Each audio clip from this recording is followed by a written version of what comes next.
शंकर जी ऐसे व्यक्ति हैं जो अपना साधना दीप प्रज्वलित कर जन जन के स्वास्थ्य की लौ प्रज्वलित कर रहे हैं।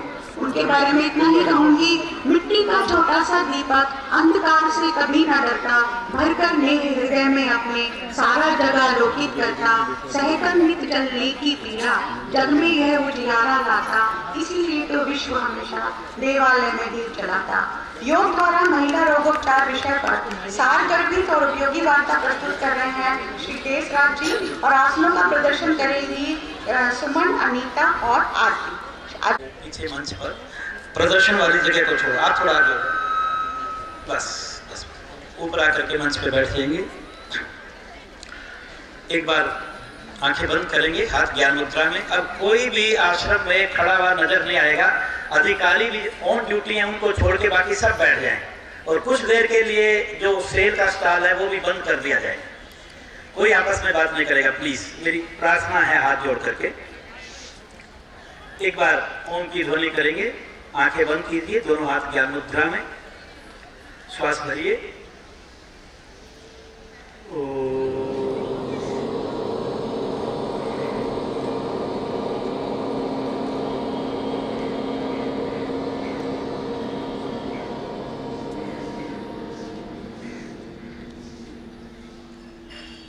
मातृशक्ति, आदरणीय बंधु,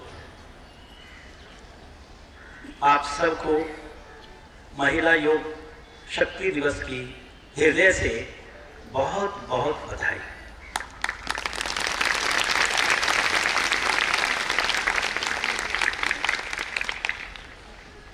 मातृशक्ति को इस रूप में देखने के लिए बहुत दिनों से दिल तड़प रहा था। जो आज आपने दृश्य दिखाया वो बहुत सुंदर दृश्य। मुझे कई बार मैं भावुक हो जाता हूं इन दृश्यों को देख करके। मुझे याद है कि जब मैं एक शहरी जिला होता था, उसके कई जिले बन गए, उसका प्रधान होता था, तो उस समय मन में भाव आया था कि माताओं को योग के प्रति कैसे जागरूक किया जाए, और माताएं जो परिवार की और देश की और समाज की और राष्ट्र की इतनी बड़ी शक्ति है, उनको रोगों से कैसे छुटकारा दिलाया जाए। तो वो सिलसिला तब शुरू हुआ था पूरे भारतवर्ष में फिर भ्रमण करने का। भारतीय योग संस्थान ने एक प्लेटफॉर्म दिया और उसके माध्यम से माताओं तक भारतीय योग संस्थान की वो आवाज पहुंचाई कि कैसे माताएं योग का मार्ग अपना करके अपने आप को स्वस्थ रख सकती हैं, और उसका परिणाम आज मेरे सामने है।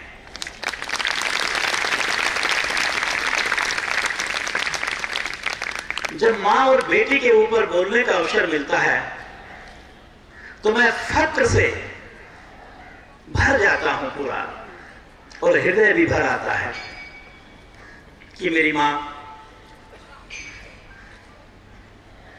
कैसे स्वस्थ रहे। इस पर बोलने के लिए दिल बार बार कहता है। मैं कहा करता हूं कि जब उस ईश्वर ने इस ब्रह्मांड की रचना की, न जाने कितनी गैलेक्सीज बनाई, अरबों आकाशगंगाएं बना डाली, उसने किसी एक आकाशगंगा में न जाने कितने अरबों तारे बनाए। उस तारे में से किसी एक तारे के अधीन मां धरती का निर्माण किया, और मां धरती को ईश्वर ने खूब सजाया, खूब संवारा, फूल पत्तियां लगाई, पेड़ पौधे लगाए, भूमि जल अग्नि वायु आकाश तत्वों का निर्माण किया, और ये सब करने के बाद न जाने कितने जीव जंतु बनाए, करोड़ों जीव जंतु बनाए। फिर भगवान को लगा कि इस पृथ्वी को सजाने और संवारने के लिए जब तक मैं अपने दूत इस धरती पर नहीं भेजूंगा, काम अधूरा रह जाएगा।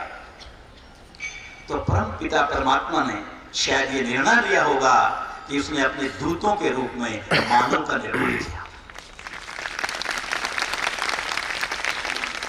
मानव का निर्माण किया, और उसके लिए उस ईश्वर ने मेरी मां के शरीर को विशेष रूप से उपयोगी बनाया।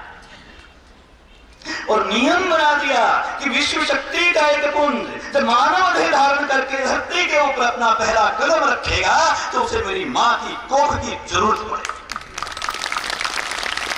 और नियम बनाकर उसके ऊपर मोहर ऐसी लगा दी कि खुद ईश्वर को भी अगर अवतार लेना पड़े इस धरती के ऊपर तो वह भी इस नियम की अवहेलना नहीं कर सकता। जिसका सीधा अर्थ है कि मेरी मां के अंदर वो शक्ति है जो भगवान कृष्ण को और भगवान राम को जन्म दे सकती है। मेरी मां की ताकत देखिए कितनी है, जो भगवान को जन्म दे सकती है, तो भगवान को अपने शिशु के रूप में आलिंगन बंद कर अपने वक्ष स्थल से अमृत रस पान करा करके उसे बड़ा करते हुए देख सकती है, उसे लाड़ लड़ा सकती है। वो है मेरी मां। कितनी शक्तियां हैं मेरी मां में। अभी ललित जी ने बताया कि उसमें दुर्गा की शक्ति है, उसमें सरस्वती की शक्ति है, उसमें ज्ञान की शक्ति है। वो है मेरी मां। परिवार की धुरी है वो, स्नेह का खजाना है वो, त्याग की देवी है वो, ममत्व से भरी है वो। दूसरे के दुखों को या तो ईश्वर जान सकता है या कोई जान सकता है तो सामने वाले के दुख को वो मेरी मां जान सकती है। स्वयं पीड़ा में रह करके दूसरों की पीड़ा को हरती है, उसका नाम है मां। स्वयं गीले में लेट करके बच्चे को सूखे में सुलाती है, उसका नाम है मां। मां की महिमा कितनी गाएं हम। इस मां के बिना ये समाज अधूरा, इस मां के बिना ये परिवार अधूरा, इस मां के बिना ये राष्ट्र अधूरा। तो फिर अगर मेरी मां जिसका ओधा इतना ऊंचा है फिर भी अगर उसके शरीर में बीमार आए, रोग आए, वो बीमार रहे, दवाइयों की गिरफ्त में जाए, अच्छा जीवन ना जिए, जीवन का रस भूलने लगे, कहीं ना कहीं सुख और चैन के अंदर कमी आई, तो बात जमती नहीं है। इसलिए भारतीय योग संस्थान ने ये बीड़ा उठाया है कि हम पूरे भारतवर्ष में ऐसे ही कार्यक्रम, अभी मैं आज से 2 दिन पहले एक महिला योग शक्ति दिवस, जो फेसबुक वगैरह से आप यूट्यूब चैनल से हमारे साथ जुड़े हुए तो आपको पता चल जाता होगा, अभी 2 दिन पहले मैं लुधियाना में था। आप यकीन मानिए इतना हृदय गदगद हुआ वहां की महिलाओं के अंदर, बिल्कुल वैसे ही उत्साह था जो आज दिल्ली में देखने को मिल रहा है।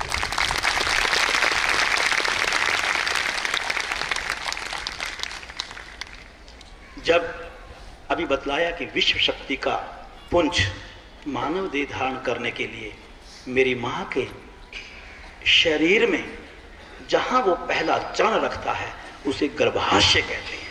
आज मैं 2 या 3 समस्याएं माताओं की विशेष लेकर के चलूंगा जो जागरूकता के लिए बहुत जरूरी है।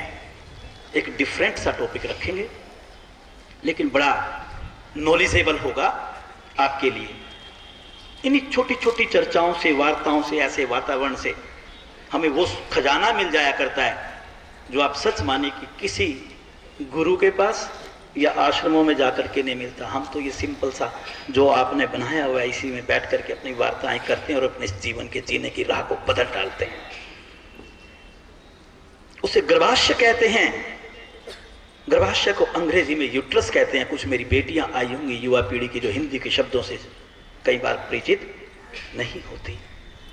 गर्भाशय हम मां के शरीर में मूत्राशय के ठीक नीचे, यूरिन ब्लैडर के ठीक नीचे और रेक्टम के ठीक ऊपर, मलाशय के ऊपर अमरूद की थैली के साइज का 3 इंच लंबा, 2 इंच चौड़ा, 1 इंच मोटा एक लिगामेंट्स रस्सियों के सहारे ऐसे झूलता है। भगवान ने इसको झूलने की आजादी दी। भगवान ने इसको छोटा बड़ा होने की आजादी दी। जब मासिक धर्म से पहले पूर्व की अवस्था में होता तो इसका आकार काफी बड़ा हो जाता है। जब मां मासिक धर्म की क्रिया से निवृत्त होती है तो उसके बाद इसका फिर पूर्व अवस्था में ये लौट आता है। जब मां गर्भ अवस्था में होती है तो गर्भ अवस्था की परिपक्व अवस्था में इसका आकार बहुत बड़ा हो जाता है। प्रसव प्रक्रिया पूरी होने के बाद फिर ये सामान्य अवस्था में लौट आता है। ये प्रकृति के नियम है। ठीक इसके ऊपर से 2 फैलोपियन ट्यूब जिसको डिंब नलिका कहते हैं उससे निकल करके बादाम के आकृति लिए हुए 2 ग्रंथियां हैं जिसे डिंब ग्रंथि और अंग्रेजी में ओवरी कहते हैं।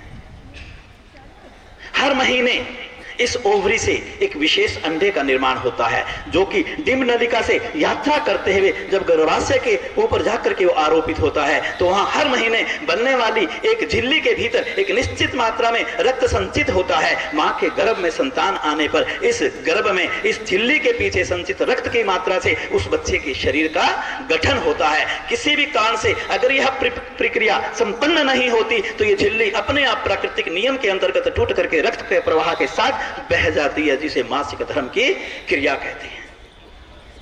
मां के शरीर में मासिक धर्म से संबंधित न जाने कितने प्रकार के दोष आते हैं, जिनको हम कष्ट रज, अल्प रज, अतिरज, अनियमित रज, रजोरोध के नाम से जानते हैं। इसमें छोटी छोटी बातें आपके साथ शेयर करूंगा, क्योंकि मैं जब भी कोई माताओं के ऊपर बोलता हूं तो मैंने संकल्प ले रखा है कि पहले 5-7 मिनट में अपनी बेटियों को दूंगा, क्योंकि बेटियां इस कार्यक्रम में आती नहीं ज्यादा। तो कौन आती है? मां आती है। और मां की असली शिक्षक और संरक्षक अगर इस धरती पे कोई है भारत की संस्कृति में, तो वो बेटी की संरक्षक कौन है? मां है। और मां के सामने ही बेटी अपनी बात को पूरा रखती है। अगर मां समझदार है, मां इस बात को जानती है, उसको जानकारी है विषय की, तो छोटी छोटी टिप्स बेटी को देकर के न जाने कितने प्रकार की गाइनिस प्रॉब्लम से बचा सकती है, और वो फिर बाद में वैवाहिक जीवन भी बहुत अच्छा सुखी जी सकती है। क्या है आजकल के समाज में, जब बेटी युवा अवस्था में पहुंचती है, पहली बार वो मासिक धर्म के ऊपर पड़ाव में आती है, पहला कदम रखती है, तो उसको कुछ परेशानियां होती हैं। खासतौर पर हार्मोन्स का असंतुलन होता है उस समय, तो कष्ट रज या अल्प रज की या अनियमित रज की परिस्थिति से बेटी गुजरती है। तो वो माँ को कहती है, आज भगवान का दिया हुआ पैसा बहुत ज्यादा हो गया, जब हम बच्चे थे शायद हम लोगों के पास इतना पैसा, बोल दो सच्ची बात बोल दो एक बार अच्छी आवाज में, नहीं था। लेकिन अब पर्स में नोट, तिजोरी में नोट ज्यादा है, और हमारे पास समय नहीं है बाकी सब कुछ। हम तुरंत बेटी को कुछ नहीं कहते, जब अपनी पीड़ा बतलाती है 13, 14, 15 टीन एज की बेटी, उसको कहां लेकर के जाते हैं, जरा ऊंची आवाज में बोलो? डॉक्टर के पास। और डॉक्टर जाकर के वो एक ही बात कहेगी, आपको सबको अनुभव होगा कि आपकी बेटी के शरीर के अंदर हार्मोन्स का असंतुलन है। उसी समय वो हार्मोन्स के टैबलेट देना शुरू कर देती हैं। बेटी को कष्ट रज कम होता है या अनियमित रज थोड़े ठीक होने लगते हैं, समय पर रज आने लगता है, तो बेटी थोड़ा सोचते कि मेरी पढ़ाई ठीक हो रही है, मैं कोचिंग पे सही जा सकती हूँ, स्कूल से ही जा सकती हूँ, और बार बार वो उसी दवाई का सेवन करती चली जाती है। दवाई का नाम आ जाता है। हिंदुस्तान के अंदर केमिस्ट से दवाई खरीदना कोई मुश्किल काम नहीं है, चाहे डॉक्टर की प्रेस्क्रिप्शन हो या ना हो, पर दिल्ली के केमिस्ट बड़ी आराम से दवाई टैबलेट देते ही पैसे लेकर के आपको टैबलेट दे देते हैं। बेटी उसको सालों साल, महीना दर महीना उस दवाई को खाती चली जाती है। आप यकीन मानिए, अगर हार्मोन्स के टैबलेट ऐसे लगातार खाएगी तो बॉडी एडिक्टेड हो जाएगी, और वो हमेशा कभी भी मासिक धर्म की अनियमितताओं और अन्य परेशानियों से बाहर निकल नहीं आ पाएगी। अगर इसकी स्टडी करें तो आपको एक स्टडी और मिलेगी, उसको नेगेटिव ना ले तो बड़ी एज में जाकर के ऐसे बच्चों को कैंसर तक होने की संभावना कई गुना बढ़ जाती है। अगर उस समय मां समझदार है, इंटेलिजेंट है, अगर वो छोटी छोटी बातें उनको बतलाए, उसको इस तरह से मैं समझाया करता हूं कि जैसे छोटा बच्चा है, जब वो चलने लगता है पहली बार, तो क्या वो लगातार चल सकता है या वो गिरेगा? गिरेगा, बार बार गिरेगा। लेकिन बार बार गिरने वाला बच्चा, एक दिन वो आएगा कि वो गिरना बंद कर देगा और माता पिता से भी ज्यादा संतुलन बना करके उनसे ज्यादा तेज गति से दौड़ना शुरू हो जाएगा। अर्थात शुरू में संतुलन बनाना पड़ता है। ठीक उसी प्रकार से शरीर के भीतर का कोई भी अंग हो, जो प्रारंभिक अवस्था में वो अपनी क्रिया करने लगता है, तो ठीक प्रकार से संतुलित तरीके से क्रिया नहीं कर पाता।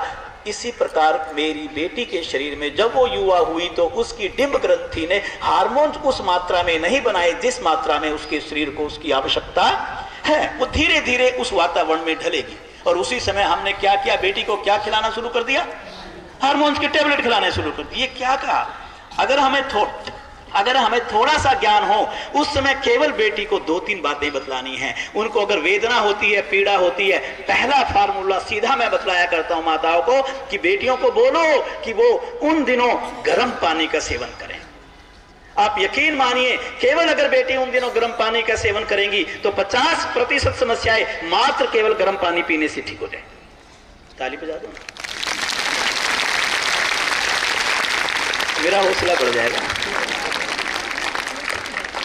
आइए, अगर समस्या ज्यादा है, अगर बेटी को समस्या थोड़ी सी और ज्यादा है, तो उनको आप क्या कहो कि उन्हें गर्म पानी के अंदर आप हिप बात के लिए बोले।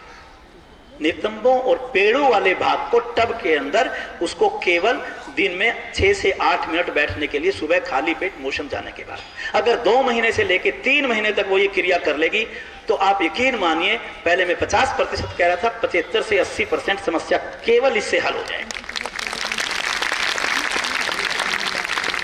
उसके बावजूद भी अगर समस्या का हिस्सा बाकी बचता है तो उनको आप एक छोटा सा फार्मूला बतला दीजिए। गर्म पानी 2 कप लीजिए, 1 से 1.5 चम्मच अजवाइन डालिए, उसको खूब अच्छी तरह से काढ़ा बना लीजिए। 1 कप रहने पर 5 से 6 ग्राम देसी गुड़ बिना मसाले का मिला दीजिए। रात को सोते समय बेटी को वो पिलाइए। 90 दिन का आप ये कोर्स कर लीजिए और उसके साथ 2 या 3 आसन जिनका मैं आज डेमो यहां पर करवाऊंगा, वो आसन करवा दीजिए। मैं गारंटी से कहता हूं 95 से 98% एक्सेप्शनल केसेस को छोड़ करके किसी भी गायनी के पास आपको बेटी को ले जाने की जरूरत नहीं पड़ेगी।